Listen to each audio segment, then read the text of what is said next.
നമ്മൾ ഇന്നത്തെ ക്ലാസ്സിൽ SCERTയുടെ പാഠഭാഗങ്ങളിൽ നിന്നുള്ള പ്രധാനപ്പെട്ട ചോദ്യങ്ങൾ പ്രതീക്ഷിച്ചുകൊണ്ട് നമ്മൾ എടുക്കുന്ന ക്ലാസ്സുകളിൽ അധിനിവേശവും ചെറുത്തുനിൽപ്പും എന്ന ചാപ്റ്ററിൽ 8ാം ക്ലാസ്സിലെ സോഷ്യൽ സയൻസിലെ അധിനിവേശവും ചെറുത്തുനിൽപ്പും എന്ന ചാപ്റ്ററിൽ കൃഷിയിൽ നിന്നും കലാപത്തിലേക്ക് എങ്ങനെയാണ് ജനങ്ങൾ മാറിയത്, അല്ലെങ്കിൽ ബ്രിട്ടീഷുകാരെ എപ്പോഴാണ് എതിർത്ത് തുടങ്ങിയത് തുടങ്ങിയ കാര്യങ്ങളാണ് ഇവിടെ പ്രധാനപ്പെട്ട പരീക്ഷയിൽ ചോദിച്ചിട്ടുള്ള ചില ചോദ്യങ്ങൾ നമുക്ക് ആദ്യം ഒന്ന് നോക്കാം ഈ ബോക്സുകളിൽ നിന്നായിട്ട്.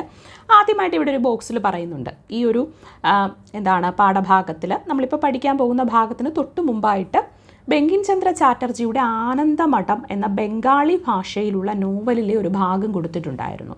ഇവിടെ നമുക്ക് പഠിക്കേണ്ടതായിട്ടുള്ളത് പലപ്പോഴും നമ്മളോട് ചോദിച്ചിട്ടുള്ളതാണ് ബങ്കിം ചന്ദ്ര ചാറ്റർജിയുടെ ആനന്ദമഠം. അതിൻ്റെ പ്രസക്തി എന്താണെന്ന് നോക്കാം. ആദ്യം ഇതൊന്ന് പഠിച്ചു വെക്കുക. 1882 ബംഗാളി ഭാഷയിൽ ബങ്കിം ചന്ദ്ര ചാറ്റർജി രചിച്ചതാണ് ഈ ആനന്ദമഠം. ഈ ആനന്ദമഠം എന്ന നോവലിൽ നിന്നാണ് നമ്മുടെ ദേശീയ ഗീതമായിട്ടുള്ള വന്ദേ മാതരം എടുത്തിട്ടുള്ളത്. അതാണ് നമുക്കിവിടെ പ്രധാനമായിട്ടും പഠിക്കേണ്ടത്. ഒരുപാട് തവണ നമ്മളോട് ചോദിച്ചിട്ടുണ്ട് എവിടെ നിന്നാണ് നമ്മുടെ ദേശീയ ഗീതമായിട്ടുള്ള വന്ദേ മാതരം എടുത്തിട്ടുള്ളതെന്ന്. അത് ബങ്കിം ചന്ദ്ര ചാറ്റർജി ബംഗാളി ഭാഷയിൽ എഴുതിയ നോവലായിട്ടുള്ള ആനന്ദമഠത്തിൽ നിന്നാണ്. 1882 ഈ ഒരു നോവൽ എഴുതിയത്. ഭവാനന്ദൻ എന്ന കഥാപാത്രം ആലപിക്കുന്ന ഗാനമാണ് ഏത്? വന്ദേമാതരത്തെ നോവലിൽ കൊടുത്തിട്ടുള്ളത് ഭവാനന്ദൻ എന്ന കഥാപാത്രം ആലപിക്കുന്ന ഗാനമായിട്ടാണ്. അതവിടെ നിൽക്കട്ടെ. ഇനി നമുക്ക് കൃഷിയിൽ നിന്ന് കർഷകർ കലാപത്തിലേക്ക് നീങ്ങിയത് എങ്ങനെയാണെന്നൊന്ന് നോക്കാം.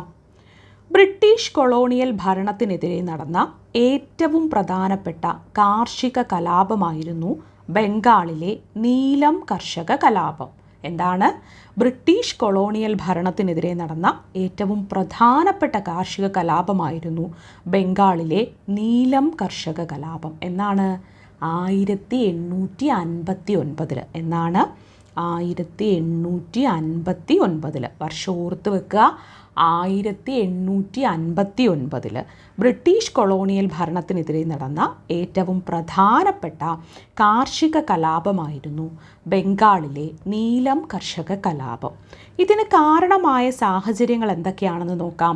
ഇത്തരത്തിൽ കർഷകരെ നീലം കർഷക കലാപത്തിലേക്ക് നയിച്ച കാരണങ്ങൾ: ബ്രിട്ടീഷുകാരായ തോട്ടക്കാർ ഗ്രാമപ്രദേശങ്ങളിൽ സ്ഥാപിച്ചിട്ടുള്ള ഫാക്ടറികൾക്കാവശ്യമായ അമരിച്ചെടി കൃഷി ചെയ്യാൻ കർഷകരെ നിർബന്ധിച്ചു. എന്താണ്? ബ്രിട്ടീഷുകാരായിട്ടുള്ള തോട്ടക്കാർ ഗ്രാമങ്ങളിൽ സ്ഥാപിച്ചിട്ടുള്ള ഫാക്ടറികൾക്ക് വേണ്ടി അതിനാവശ്യമായിട്ടുള്ള അമരിച്ചെടി കൃഷി ചെയ്യാനായിട്ട് ആരെ നിർബന്ധിച്ചു? കർഷകരെ നിർബന്ധിച്ചു. അമരിച്ചെടിയിൽ നിന്ന് ഉൽപ്പാദിപ്പിക്കുന്ന നീലം ബ്രിട്ടീഷുകാർക്ക് മാത്രമേ വിൽക്കാൻ കഴിയുമായിരുന്നുള്ളൂ. എന്താണ്? അമരിച്ചെടിയിൽ നിന്ന് ഉൽപ്പാദിപ്പിക്കുന്ന നീലം എന്താണ്? അത് ബ്രിട്ടീഷുകാർക്ക് മാത്രമേ വിൽക്കാൻ കഴിയുമായിരുന്നുള്ളൂ. നീലത്തിന് കമ്പോള വിലയേക്കാൾ താഴ്ന്ന വില മാത്രമാണ് കർഷകർക്ക് ബ്രിട്ടീഷുകാർ നൽകിയത്. എന്താണ്? നീലത്തിന് കമ്പോളത്തിലുള്ള വിലയേക്കാൾ താഴ്ന്ന വില മാത്രമാണ് കർഷകർക്ക് ബ്രിട്ടീഷുകാർ നൽകിയത്. കടുത്ത ഭക്ഷ്യക്ഷാമത്തിനും ചൂഷണത്തിനും സാമ്പത്തിക ബുദ്ധിമുട്ടുകൾക്കും ഇതെന്തു ചെയ്തു? വഴിതെളിച്ചു. കൃത്രിമ ചായം കണ്ടെത്തിയതോടെ നീലത്തിൻ്റെ ആവശ്യകത കുറഞ്ഞത് ദാരിദ്ര്യം വർദ്ധിപ്പിച്ചു. മറ്റു വഴികളില്ലാതെ കർഷകരെന്താണ്? ബ്രിട്ടീഷുകാർക്കെതിരെ പ്രക്ഷോഭത്തിൻ്റെ പാതയിലേക്ക് തിരിഞ്ഞു. എന്താണ് ഈ സ്റ്റേറ്റ്മെൻറ്റുകളുടെ പ്രസക്തി എന്ന് ചോദിച്ചാൽ, പഴയ രീതിയിലുള്ള PSC പരീക്ഷകൾ കണ്ടക്ട് ചെയ്തുകൊണ്ടിരിക്കുന്നത് സ്റ്റേറ്റ്മെൻറ്റ് ടൈപ്പ് ക്വസ്റ്റ്യൻസ് ആണ് നമുക്ക് കൂടുതലും കാണാൻ കഴിയുന്നത്.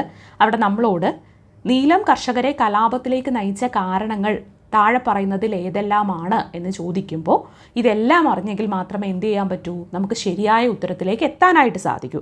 അതുകൊണ്ട് ഈ സ്റ്റേറ്റ്മെൻറ്റുകൾ മനസ്സിലാക്കി വെക്കുക. ആദ്യമായിട്ട് പറയട്ടെ, ബ്രിട്ടീഷുകാരായിട്ടുള്ള തോട്ടക്കാർ ഗ്രാമപ്രദേശങ്ങളിൽ സ്ഥാപിച്ചിട്ടുള്ള അവരുടെ ഫാക്ടറിക്ക് ആവശ്യമായിട്ടുള്ള അമരിച്ചെടി കൃഷി ചെയ്യാൻ കർഷകരെ നിർബന്ധിച്ചു. അതുകൂടാതെ എന്താണ്?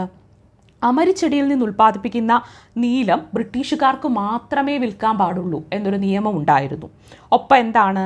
ഈ നീലത്തിന് കമ്പോളത്തിലുള്ള വിലയേക്കാളും താഴ്ന്ന വിലയാണ് ആർക്ക് കൊടുത്തത്? കർഷകർക്ക് ബ്രിട്ടീഷുകാർ കൊടുത്തത്. സ്വാഭാവികമായിട്ടും എന്താ? കടുത്ത ദാരിദ്ര്യവും പട്ടിണിയും ബുദ്ധിമുട്ടുകളും ഒക്കെ എന്താണ്? ഭക്ഷ്യക്ഷാമവും എല്ലാം കർഷകരെ വേട്ടയാടാൻ തുടങ്ങി. ഇതിൻ്റെ കൂടെ എന്താണ്? കൃത്രിമ ചായം കണ്ടെത്തിയതോടെ നീലത്തിൻ്റെ ആവശ്യകത കുറഞ്ഞത് എന്താണ്? കർഷകർക്കിടയിലുള്ള ദാരിദ്ര്യം വർദ്ധിപ്പിക്കുകയും മറ്റു വഴികളൊന്നുമില്ലാതെ കർഷകരെന്താണ് ബ്രിട്ടീഷുകാർക്കെതിരെ പ്രക്ഷോഭത്തിൻ്റെ പാതയിലേക്ക് തിരിയുകയും ചെയ്തു.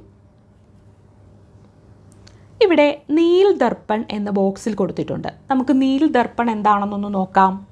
ബംഗാളിലെ നീലം കർഷകർ അനുഭവിക്കുന്ന ദുരിതങ്ങളെ ആസ്പദമാക്കി 1860 ദീനബന്ധു മിത്ര രചിച്ച നാടകമാണ് നീൽ ദർപ്പൺ. നമ്മളോട് പരീക്ഷയിൽ നിരവധി തവണ PSC ചോദിച്ചിട്ടുള്ളതാണ്. നീൽ ദർപ്പൺ എന്ന നാടകം രചിച്ചതാരാണ്? ദീനബന്ധു മിത്രയാണ്. ദീനബന്ധു മിത്ര രചിച്ച നീൽ ദർപ്പൺ എന്ന നാടകം 1860 രചിച്ചതാണ്. അത് ബംഗാളിലെ നീലം കർഷകർ അനുഭവിക്കുന്ന ദുരിതത്തെ ആസ്പദമാക്കി രചിച്ച നാടകമാണ്. ഈ നീലം കർഷക കലാപം നടന്നത് ആരുടെയൊക്കെ നേതൃത്വത്തിലായിരുന്നു എന്ന് ചോദിച്ചാൽ ദിഗംബർ ബിശ്വാസിൻ്റെയും വിഷ്ണു ബിശ്വാസിൻ്റെയും നേതൃത്വത്തിലായിരുന്നു നീലം കലാപത്തിന് തുടക്കം കുറിച്ചത്. എന്താണ്? ദിഗംബർ ബിശ്വാസിൻ്റെയും വിഷ്ണു ബിശ്വാസിൻ്റെയും നേതൃത്വത്തിലായിരുന്നു. ആരുടെയൊക്കെ നേതൃത്വത്തിലാണ്? ദിഗംബർ ബിശ്വാസിൻ്റെയും വിഷ്ണു ബിശ്വാസിൻ്റെയും നേതൃത്വത്തിലായിരുന്നു നീലം കർഷക കലാപത്തിന് തുടക്കം കുറിച്ചത്. ബംഗാളിലുടനീളം കലാപം പടർന്നു പിടിച്ചതോടെ കർഷകർ നീലം കൃഷി ഉപേക്ഷിക്കുകയും തുടർന്ന് നീലം ഫാക്ടറികൾ ആക്രമിക്കുകയും കൃഷിക്കാരുടെ പ്രതിഷേധമൊക്കെ വളരെ ശക്തമാവുകയും ചെയ്തു. അപ്പോൾ ദിഗംബർ ബിശ്വാസിൻ്റെയും വിഷ്ണു ബിശ്വാസിൻ്റെയും നേതൃത്വത്തിലാണ് നീലം കലാപത്തിന് തുടക്കം കുറിച്ചത്. ബംഗാളിലുടനീളം കലാപം പടർന്നു പിടിച്ചതോടെ കർഷകർ നീലം കൃഷി ഉപേക്ഷിച്ചു. തുടർന്ന് നീലം ഫാക്ടറികൾ ആക്രമിച്ചു. കൃഷിക്കാരുടെ പ്രതിരോധം വളരെ ശക്തമായപ്പോൾ തോട്ടക്കാർ ഫാക്ടറികൾ അടച്ചുപൂട്ടുകയും ബംഗാളിൽ നീലം കൃഷി ഏതാണ്ട് ഇല്ലാതാവുകയും ചെയ്തു. അത്രയും കാര്യങ്ങൾ ക്ലിയർ ആയല്ലോ.